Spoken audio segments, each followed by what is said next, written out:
Hi everybody, welcome to the Rhino rendering tutorial.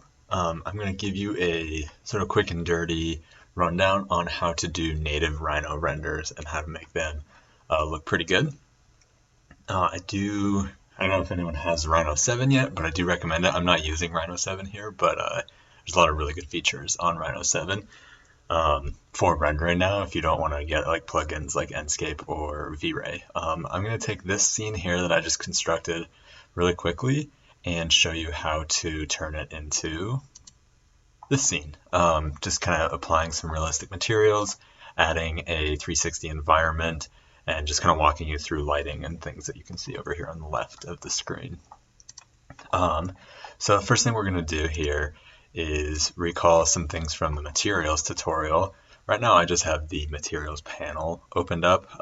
If you don't know how to change these panels, you can just right click over on them and check off the things you want to show and not show.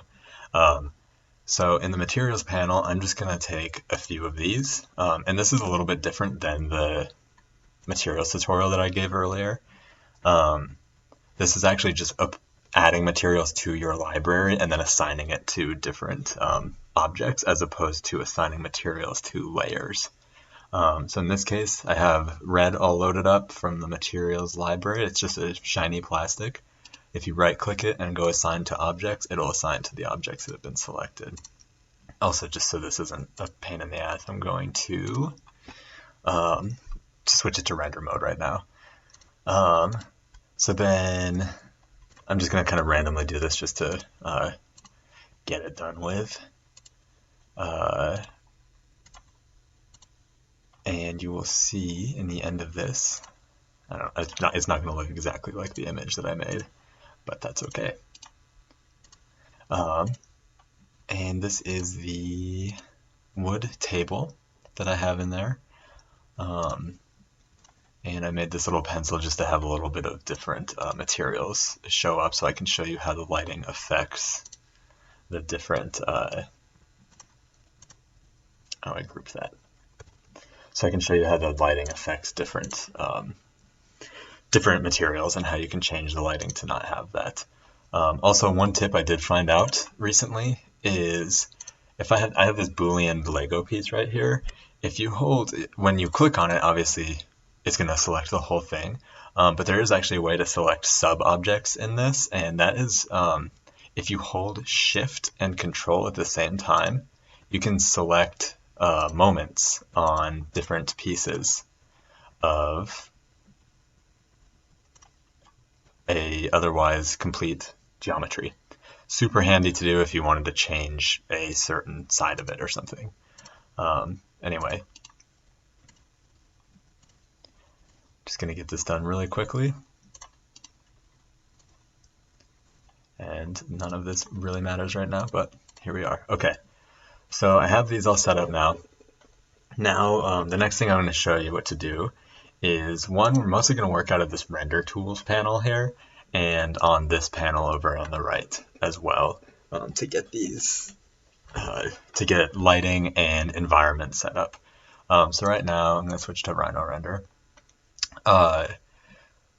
Right now, I'm going to show you how to make a 360 environment, and this will be really helpful. For a lot of these GIFs you're making, you're going to be working in the transparent backgrounds in one of the other tutorials that we have for you. But if you really want to work on different lightings and setting up an environment, this is great for how environments will reflect on materials, and the lighting will be set up in those 360 environments, and you'll see that here in a second. So I'm just going to switch from the solid color, which is the default, to the 360 environment, and I actually picked this environment through the use new environment thing, and you can actually just import, and there's a whole set of Rhino environments, and they have different lighting outputs, and usually the studio, I believe, is the first selection, but I grabbed this Rhino interior from the library, and it's like a bedroom, I think, or something. I don't know. It looks kind of like a bedroom. Yeah, it's a bedroom. And so you'll notice with this, where the lighting is coming from, this kind of like lamp on the desk and these side tables here, is actually where the lighting will reflect on these objects. And so that will show heavily like the types of reflections, especially if you have things like uh, metals and glasses. It'll show the sort of background. So that's super useful. And one way to think of this environment is to think of it as like a giant infinite sphere surrounding your object. And so that's what that's used for mostly. One way you can edit these too is if you right click on the environment and go to edit, this little panel will pop up, and from here you can actually situate, like you can rotate the orientation of it, and you'll see it happen here. It won't happen live, and I'm not going to mess with it right now because I like how it's set up, but you can mess with the different lightings.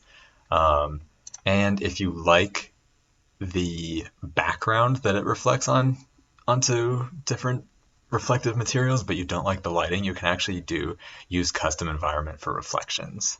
And that'll make it so you can do a different environment. So it'll save the lighting as applied to the materials, but it'll have different reflections if you want like an outside scene, but an interior lighting for whatever reason.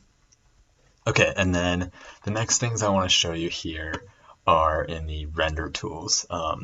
So over here, I want to show you, walk you through a little bit of lighting basics. So the lighting basics will add these different reflections and light your scenes very well, depending on what lights you use. In this instance, I have two lights set up. I have a spotlight, which looks like this, which I can show you how it affects this scene. Spotlights are really nice when you want to really have a darker exterior edge, and then I also have a rectangle light right here, and you can type all these into the command bar and have them pop up. The way you adjust these lights is the quickest way would be to select them, come over to properties, and right next to the object properties, there's the light option here. So you can actually come in, change the color of the light if you need to. Since this is probably like a lamp light, I might change it to a little bit yellow, and you can change the intensity of the light as well. And you can see how it affects the scene here. Super handy to have these different lights and how they affect it. Highly recommend using these. Point light can be a little tricky to use, but I'll let you kind of play with these. And I've actually never used directional light. So these differ a little bit from sun as well. Sun's going to give you a really hard light and cast longer shadows, especially depending on where it is. And the other lights can do this as well, but the sun is going to be a lot more natural light. And I can show what that looks like here. So it gives this really nice sort of exterior look to it. And you can change the sun settings, as you probably know from the old tutorials from last semester. So I won't go too much into that. But for now, I'm going to bring my lights back and come into my scene again. And skylight and ambient light, you can change the sort of ambient infinite light that's on a scene, and change the intensity as well as the color if you need it to be pink for whatever reason. So super handy little tools if you're using different lights in your scenes, if you're using like actual natural lights, like in a grow house, if you need pink or blue light, something like that. Next thing I want to show you really quickly is a named view. So if you come over here to set view and come down to named views, whatever you're set on will set up your named view for you. So if you pick a scene that you like a composition, come over here and hit save as, and I'll save this as view 2, I don't know, doesn't matter. And it'll pop up here. Now when I shift around and need to like move stuff around with a lot more ease, I can come back and set view, and even though it reads as view 2 up here, I can bring it back to view, which is a really nice way to not lose a certain view that you like a lot. Okay, so then the last thing that I want to show you is ray tracing and setting the object display, which we'll get a little into representation.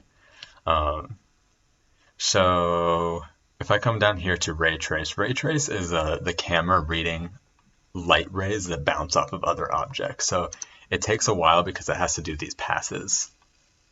I have the skylight turned on, that's why that looks weird. Um, so it's these objects that have to read, the light will bounce and reflect off the objects, and it's the camera intaking those properties and materials. So it does these passes here. Often takes a while to do it. And I actually have the reflectivity cranked up on this table more, so that's why you're seeing the kind of obvious rectangle light there. But for now, you kind of get the purpose of it. And so that's what ray tracing does. Ray tracing is a lot more limited in how you kind of set up your view options. You can't change the shadow colors and things like that when you're in ray tracing. And another thing to note too is when you actually go to view capture to file, type in view cap to file, and that's one way to save your ray tracing image. It's going to ray trace it. So when you sit here and wait for it to ray trace and do all of its passes, that's fine. But really, once you bring up view cap to file, it's going to do that again. So don't waste too much time waiting for this when it's going to do it here anyway. But again, here you can set transparent background if you need to.